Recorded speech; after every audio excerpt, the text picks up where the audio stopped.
All right, so we're all in here. This is Andre's 5th day of the week in the office. Mine and Joe's 2nd day of the week in the office. Actually, I think you cheated and didn't come in at all this week to check the mail. Correct. Because the key hadn't moved. Well, I told you we were coming in Friday, so we might as well. I know, I'm just giving you a hard time. But here we are. The world's burning down outside if you watch the news. It's going crazy. We've got more work to do than I expected for a March. Yeah, that's true. Lots of pivoting. Mm-hmm. Put in the extra hours. So, and I think that's kind of why we all decided we wanted to come in and do a podcast, is just let everybody know that we're still open, we're still doing our stuff, and the world is, in fact, not burning down. I mean, we've all had to adjust, right, Joe? We're still here, and we're still in fear, Jake. VSM's new slogan. Jordan, how long to update all of our marketing? We're here in fear. Get no used to fear. it. We're going to get all the no fear clothing from the 80s and 90s and just rock it around town. The fish skeleton? Yeah, walk around just... No, I think this is great timing to get together and just talk and give people a quick update and also give them confidence that everything will be okay. I posted that to Facebook. Mm-hmm. Everything will be okay, and I got like 65 likes because I think people just need to hear it once in a while. I don't know. I'm not a medical professional, and I don't know a lot about what's going on. I read the statistics and things like that, but... Mm-hmm. I do know there are smarter people than the 4 of us out there in the world solving these problems, and we've got to trust them. 1, 2. People can't see Jordan off screen, but yeah. But it's not I think one thing we've got to focus on is the positives, and also that it's not a political thing at this point. Right. It is a human thing. Yep. And I've had clients call and they're very upset and they're very unknown, and I let them kind of take it out on me, and that's what we're here to do is help people and coach them through it. But this is unprecedented. None of us have been through it. Mm-hmm. You could hire an agent that's 95 years old and they have not been through it either. So only the one time they that just could barely happen, mist the Spanish flu. Right. For like 3 years.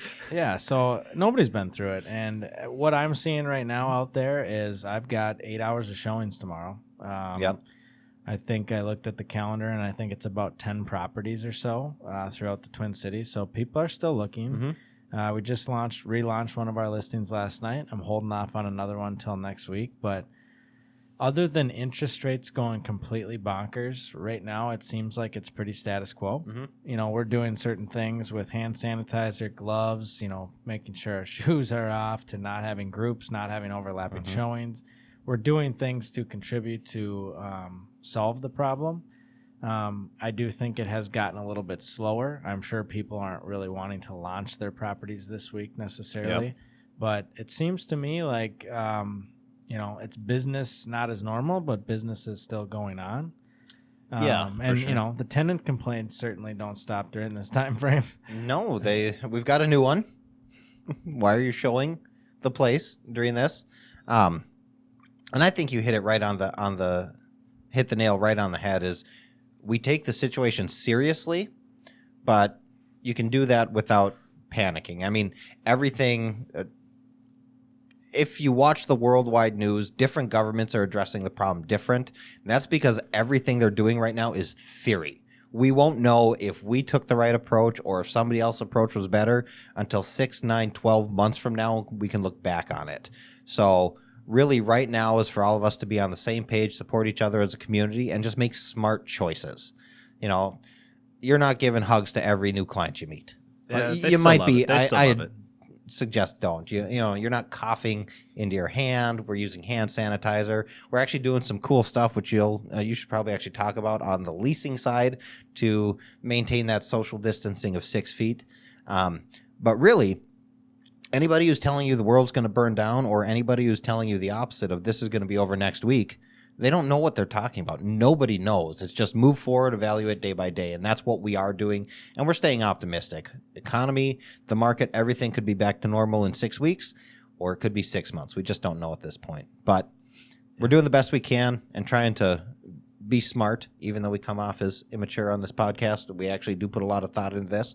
what are some of the things we're doing on the leasing side? Yeah, for sure. So the leasing is taking really good pivots for everything. As a lot of our tenants know, we are taking this coronavirus outbreak very seriously. Everything from the government lockdowns and whatnot, we want to comply with. So, and making sure that we're having social distancing being practiced by all, we've started to do 3D walkthroughs. And Jordan has been doing them very well. And they turn out within like 24 hours or something like that. There's so much pent up demand to see these places. I get like emails on emails on emails and phone calls all day. Like, I want to see this place. I'm like, unfortunately, we can't. So I just start doing, emailing out in bulk. Like, hey, we've moved to virtual showings. Please do, be a little bit patient here. And thank you for your patience while we get everything together. But yeah, people are still needing places to live. Yep. People are still moving. Really, like for real estate in general, from what I see, it's still hot, and the spring market is still like warming up, but it still remains to be seen kind of longer term effects. So if you're in this industry, just keep your head down, keep working, stay safe, and we'll service our clients very well. Well, in both the leasing and the brokerage, once we get past the showing step, I mean, almost everything else can be done digitally. And technically, everything can be done digitally if there's 3D walkthroughs and whatnot, especially if such a 3D walkthrough was done very recently, because you see basically exactly how the property layout is, the condition, everything. So there's really no barrier, you know what I mean? So yeah, I think, you hit the nail on the head with just talking about how the market's doing, the real estate market. Before this happened, homes were selling in days, multiple offers, interest rates were at 3.25, 2.9, 2.75. Everything was going very swimmingly in the real estate market. So we had all the rumors about a pending recession, and this kickstarted the recession. To me, this is an event that's going to slow things down. Could it cause a recession? Yeah, I think it could, because if we shut down everything for 3 months, nobody's going to have any money to spend. It's safe to say our economy is recessed with at least just the food and travel industry. But, I bet you all the retailers' numbers are through the roof. Target's running 40% comps. Walmart just put out a hiring bump. Yeah, and Amazon's hiring hundreds and hundreds of delivery people. So the point being is, I don't look at this as a huge economy problem, but it could turn into one, to your point. Because if we shut down everything for 4 months... I think about the tap room aspect of things and the breweries and the restaurants. You shut down a restaurant for 4 to 6 months. Now you got to get some of the people back to work. Yep. You got to get things going again. You got to order food. You got to change policies. You got to do things differently. And then you're counting on the confidence of the people to get back out there. And let's just say Trump comes out and says, hey, in 2 weeks, everything's back to normal. Corona's gone. Oh, my gosh. Cheers. Hurrah. I don't think 2 weeks in a day, everybody's going to get back to normal. It's going to take time. People are scared, especially older people.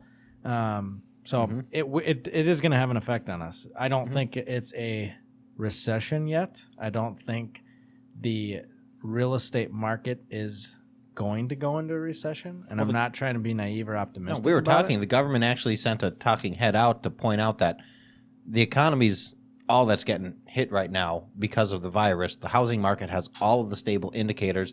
Lending might slow that down or speed that up, but I don't think it's going to derail it. Yeah, rates today, I got an email, 5.25% on a 30-year, which is funny because we are in the craziest time of our lifetimes, ideally, but outside of 9/11. Well, no, hopefully it never gets crazier than this. Outside of 9/11, right? Probably will. And rates are 5.25.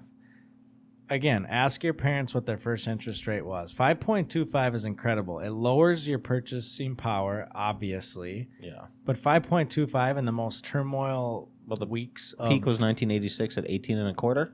Yeah, so my point is like, it's not the end of the world. People should be still willing to buy and sell homes and 5.25% interest rates. But it will be short-lived, too. I think everybody believes that those will hover back down into the 4s. I want my 0% interest rate. Well, the banks aren't passing that on to you. To a little contrary to your economic forecast, I honestly think that if this does go into a long-term 4-month lockdown, the younger the millennials and the Gen Zs, I don't think they'll do it. I think we'll all go cabin fever and be like, screw it. I'm young. I'm healthy. If I get it, I'll get it. And people will just force themselves back to normal because they can't live under this fear, this lockdown for so long. And once the health issue is resolved, I think the economy will bounce back quickly. Now, not overnight. There might be a phase in like you're talking about, but once everyone feels like they're not going to kill grandma if they go to the store, they'll get back out there and they'll be productive. Our economy might look different, but I think we'll get back up to that $27,000, $28,000 Dow index eventually. But right. I'm guessing. Yeah, like we don't know everyone what is. will happen. Nope. Yeah. So yeah, we wanted to just let you guys know we're still here. We're still operating. I do think sunshine's on the horizon. I think so as well. Well, it's Minnesota, so it's never really on the horizon. Right? Well, it is spring turning into summer, so I mean a little bit more. Yeah, I'll get on a soapbox for a little bit about all this and just say that, this is the time period where we need to exert extreme amount of patience with each other as humans and with businesses and things like that. I mean, you can go ask your landlord for a delay in rent, and you can go ask people for handouts and stuff like that. But until everybody really knows what the implications are to themselves, I think it's hard to answer that. People are asking in the commercial world for 3 to 4 months rent abatement. Well, how does the landlord do that if they don't know if they can get any relief from the government?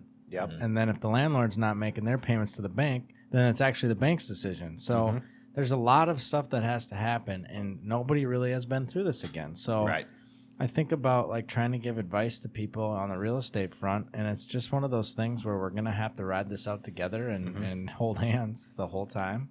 But patience is key. I mean, we ordered Chipotle about an hour and a half ago, and it's not here, and I'm going to rage if it's not here soon. But that's more of a hangry. It was a 19-minute window. But no, to that point, a lot of our clients, a lot of the landlords out there, let's just not talk about VSM's clients. A lot of the landlords do not have 30, 40% margins. Like their tenants asking for their rent to be delayed means that they have to ask their mortgage to delay their mortgage payment, which while the government has asked all the banks not to put people into foreclosure and not do that, those types of actions, not calling the notes due because of the panic, they haven't waived anybody's payment. Like it's then how do they pay their employees? Exactly. It's a trickle up effect. So, unemployment insurance has been expanded in the short term. Let's treat this as a short term problem, not a life shift until we get there. But a lot of stuff can be done still, and there's a lot of people. I mean, my heart goes out to anybody who has received a furlough or a permanent layoff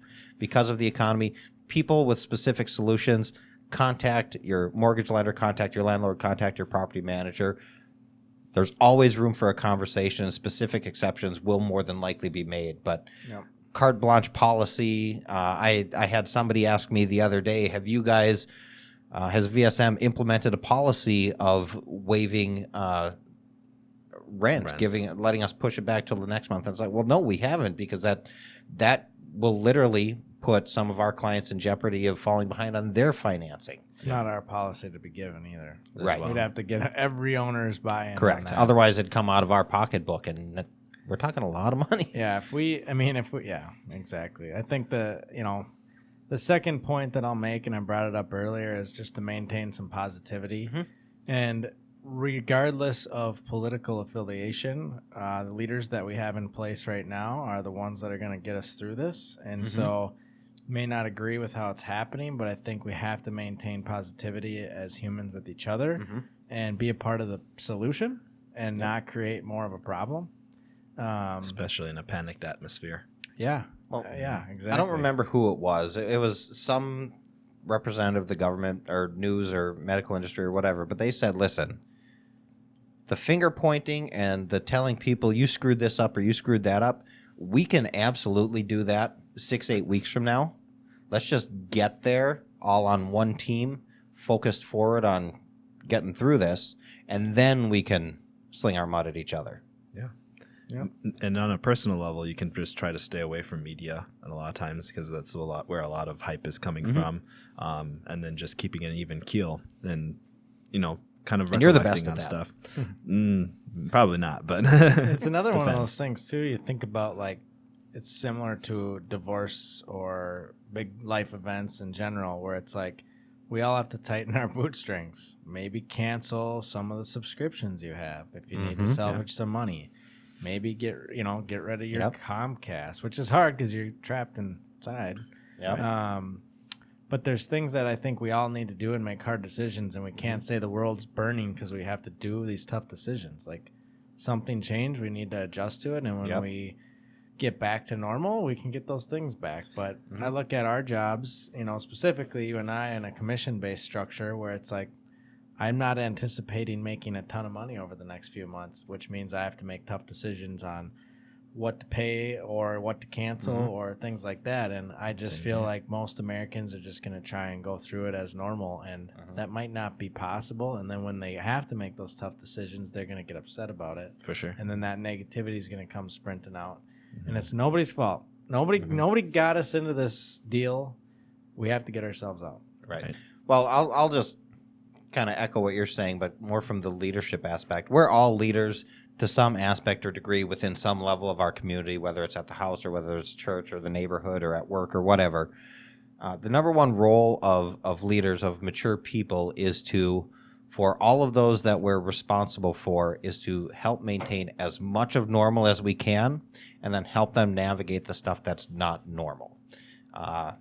And really, if we all take a top-down look from that, if we maintain our emotional stability, to Andre's point, if we try to be the adult in the room, so to speak, it will make this next 2 to 20 weeks as easy as possible and with less long-term damage. So, and even from a personal, like if you're just kind of reflecting on your own personal situation, you have to realize that even though this is kind of unprecedented for anyone that might be really alive right now, people have gone through similar situations or much worse situations and have come out much better. The Black Plague had a 30% mortality rate. Yeah. And like a 95% chance to contract it. So. Yeah. And that's insane. So like people, and with much less sanitary conditions, right. You know what I mean? Right. And much less technology, all that kind of stuff. So people have, there are humans throughout history who have dealt with the same or worse problems than what we're dealing with now. And, if you just kind of think of, if you had a chance to kind of sit down with those prior humans, how they reacted and everything, and would they give you a slap to the face if you feel like you're, kind of... you know what I'd say to the Black Plague people? Like... I'd say, did you have Final Four canceled? March Madness canceled on your ass? Do you understand my I struggles? I didn't think so. I saw you like the video of the guy with all sports gone, and he's brooming in front of the Roomba. Yeah. That was a good one. Yeah, that was some good stuff. Oh no! But yeah, just try to take a step back from what your personal situation is, assess, and kind of just think, well, we are all humans in this scenario. I'm a human. Yep. What have humans done before, and that have succeeded in getting through these situations, and you usually find a good answer. Yep. There will be an economic package passed. It's not an if, it's a what's it going to look like. We should know that by the end of the week. So the government is going to try and do whatever help they can. The CDC is giving safety recommendations. Let's all be smart and follow them. If you can't tell from the camera angles, we're sitting a bit farther away from each other. Our office has been closed down all week except for recording this podcast. We've all been doing the work from home thing. Follow the recommendations, make wise choices, but don't just rely on the government. This ultimately, the government's an extension of the people, but it's us who determine our success or failure in this and have the ultimate call.